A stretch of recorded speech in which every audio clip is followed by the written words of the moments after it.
শিক্ষার্থী বন্ধুরা, আমরা আগেই জেনেছি কিভাবে আমাদের এই জুমলাতে টেমপ্লেট ইনস্টল করতে হয় এবং টেমপ্লেট পরিবর্তন করতে হয়। এবার আমরা শিখব এই ইনস্টলকৃত টেমপ্লেট বা পরিবর্তিত টেমপ্লেটের বিভিন্ন ভেরিয়েশন আমরা কিভাবে পেতে পারি, এছাড়াও এর বিভিন্ন সেটিং কিভাবে আমরা পরিবর্তন করতে পারি সে বিষয়গুলি আমরা একে একে জানব। এই জন্য আমরা আমাদের এক্সটেনশনের টেমপ্লেট ম্যানেজার এই সাবমেনুটিতে ক্লিক করব। এবার আমরা একটি টেমপ্লেট নির্বাচন করি। আমরা এখানে থেমজা যে টেমপ্লেটটি রয়েছে একেই ডিফল্ট টেমপ্লেট হিসেবে নির্বাচন করে দিচ্ছি।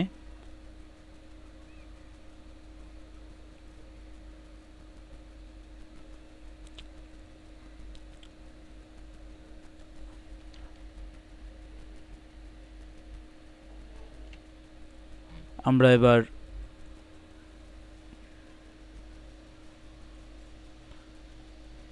আমাদের ফ্রন্ট এন্ডটি রিফ্রেশ করলে দেখতে পাবো যে আমাদের এই টেমপ্লেটটি এখানে প্রযোজ্য হয়েছে। আমরা এবার আরও কিছু বিষয় জানব এই টেমপ্লেট সম্পর্কে। এই জন্য আমরা এই থেমজা টেমপ্লেটটিতে ক্লিক করছি।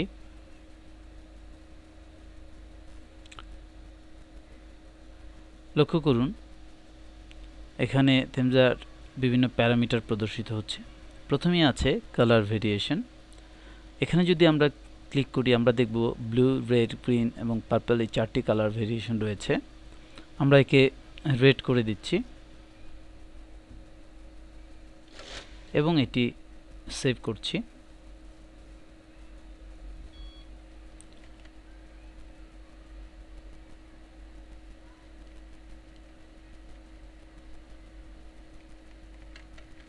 এবার যদি আমরা আমাদের ফ্রন্ট এন্ডটি দেখি এবং একে যদি রিফ্রেশ করি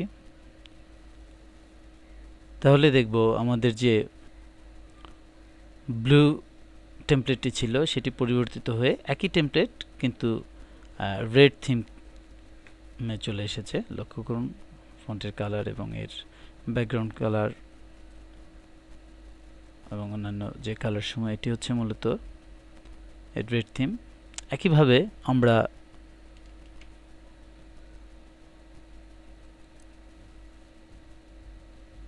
অন্য যে কালার স্কিমগুলো রয়েছে, ভেরিয়েশন রয়েছে সেটি দেখতে পারি। কালার ভেরিয়েশনে আমরা যদি পার্পল করে দেই এবং যদি এটি সেভ করি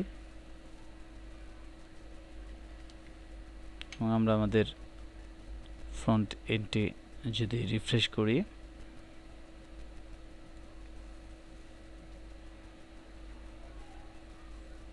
তাহলে দেখব আমাদের রেড পরিবর্তিত হয়ে এটি পার্পল হয়ে গেছে।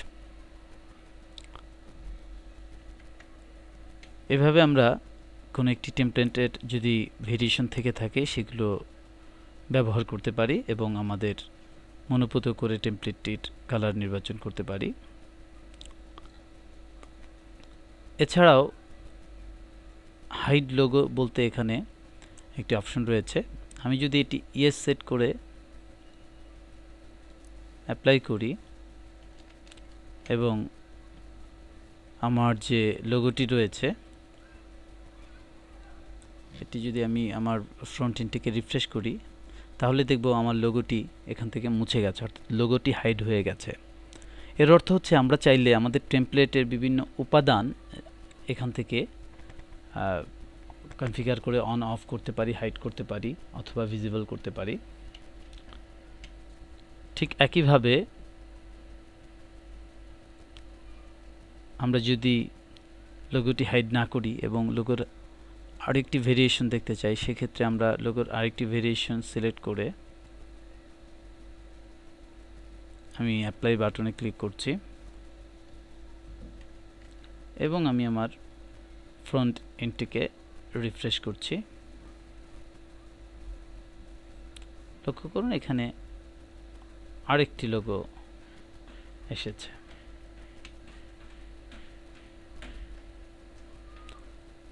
আমরা চাইলে ব্যানার ভেরিয়েশনেও পরিবর্তন আনতে পারি। লক্ষ্য করুন এখানে তিনটি ব্যানার ভেরিয়েশন রয়েছে, সার্ভার 1, সার্ভার 2 এবং প্যাকেজ বক্স। আমরা সার্ভার 1 থেকে একে পরিবর্তন করে সার্ভার 2 করে দিচ্ছি এবং অ্যাপ্লাই করছি।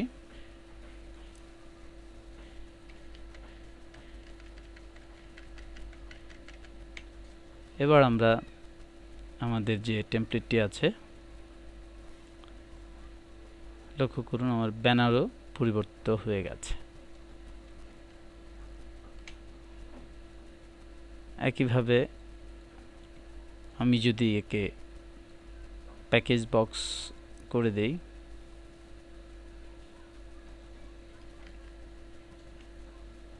এবং যদি আমরা ফ্রন্ট এন্ডকে রিফ্রেশ করি তাহলে দেখব আমার এই ব্যানার পরিবর্তিত হয়ে এখন এটি প্যাকেজ বক্স হিসেবে প্রদর্শিত হচ্ছে। যাই হোক, আমরা একে সার্ভার 1 করে দিচ্ছি।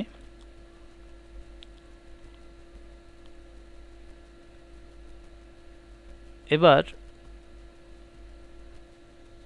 এর box 1 display yes or no আছে, এটি চাইলে অন অফ করে দিতে পারি। বক্স 1 এর কালার ভেরিয়েশন এখান থেকে আমরা ডিফাইন করতে পারি, এবং সবচেয়ে গুরুত্বপূর্ণ যে বিষয়টি সেটি হচ্ছে এর যে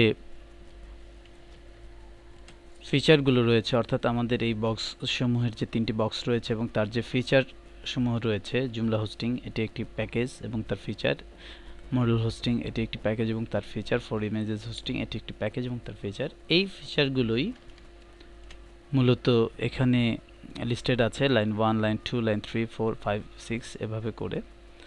আপনি চাইলে কোনো ফিচার যদি আপনি পরিবর্তন করতে চান, 200 জিবির ক্ষেত্রে যদি আপনি 300 জিবি দিতে চান, অথবা তার প্রাইস যদি পরিবর্তন করতে চান, সেটআপ ফি যদি পরিবর্তন করতে চান, সেটি এখান থেকে আপনি করতে পারেন। এবং যদি আপনি চান যে 3টি বক্স না, আপনার হয়তোবা 2টো প্যাকেজ, তাহলে আপনি 2টো বক্স ডিসপ্লে করতে পারেন এবং অপর যে বক্সটি আছে সেটি ডিসপ্লে নাও করতে পারেন। এই কনফিগারেশনগুলো আপনি এখান থেকে করতে পারবেন। এছাড়াও বক্সের আইকন আপনি কি কালার রাখতে চান সেটিও এখান থেকে ডিফাইন করে দিতে পারবেন। উদাহরণস্বরূপ আমরা একটি বক্সের কিছু ভ্যালু পরিবর্তন করছি, যেমন আমরা মাঝখানের যে বক্সটি আছে, অর্থাৎ দ্বিতীয় যে বক্সটি আছে সেটি পরিবর্তন করব। আমরা এটাকে গ্রিন বক্স করতে চাচ্ছি, বক্সের আইকনটি ব্লু করতে চাচ্ছি, ডিস্ক স্পেস আমি 80 জিবির ক্ষেত্রে 100 জিবি করতে চাচ্ছি। এগুলো মূলত HTML ট্যাগ, অর্থাৎ এই ফ্রি এই লেখাগুলো বোল্ড হয়ে যাবে, এই জন্য এখানে HTML, অর্থাৎ এটি HTML ট্যাগকেও প্রসেস করতে পারে। আমরা এখানে সেটআপ চার্জকে ছোট্ট একটি সেটআপ চার্জ বসাচ্ছি এবং আমরা মান্থলি প্রাইস এখানে সেট করে দিচ্ছি, এটি 9.99। আমরা এবার একে অ্যাপ্লাই করছি। আমরা যদি আমাদের ফ্রন্ট এন্ডটির দিকে এবার লক্ষ্য করি তাহলে দেখব এই যে বক্সটি আছে এটি পরিবর্তিত হয়ে যাবে। এর সেটআপ চার্জ, সেটআপ ফি, মান্থলি রেট বা মান্থলি প্রাইস, এর স্পেস, এর কালার ইত্যাদি পরিবর্তিত হয়ে যাবে। আমরা এই জন্য এই পরিবর্তন দেখতে আমরা রিফ্রেশ বাটনটিতে ক্লিক করি। লক্ষ্য করুন এটার কালার পরিবর্তিত হয়ে গেছে, ডিস্ক স্পেস পরিবর্তিত হয়ে গেছে, মান্থলি প্রাইস পরিবর্তিত। এভাবে করে আপনি যে এই কন্টেন্টসের যে ফিচার সেক্ষেত্রেও পরিবর্তন আনতে পারেন। আপনার এই ধরনের সেটিং মূলত আপনার টেমপ্লেটসের উপর ডিপেন্ড করবে, আপনি কখন কোন টেমপ্লেট ব্যবহার করবেন তার উপর ভিত্তি করে এর প্যারামিটারগুলো দেয়া থাকবে। অর্থাৎ আমরা এখানে যে প্যারামিটারগুলো পাচ্ছি এগুলো মূলত টেমপ্লেট ডিজাইনের যারা আছেন, টেমপ্লেট যারা ডিজাইন করেন বা ডেভেলপ করেন তারাই এগুলো ডিফাইন করে দেন এবং এই সুবিধাগুলো দিয়ে থাকেন। আপনার টেমপ্লেটের উপর ভিত্তি করে এই প্যারামিটারেও ভিন্নতা আসতে পারে।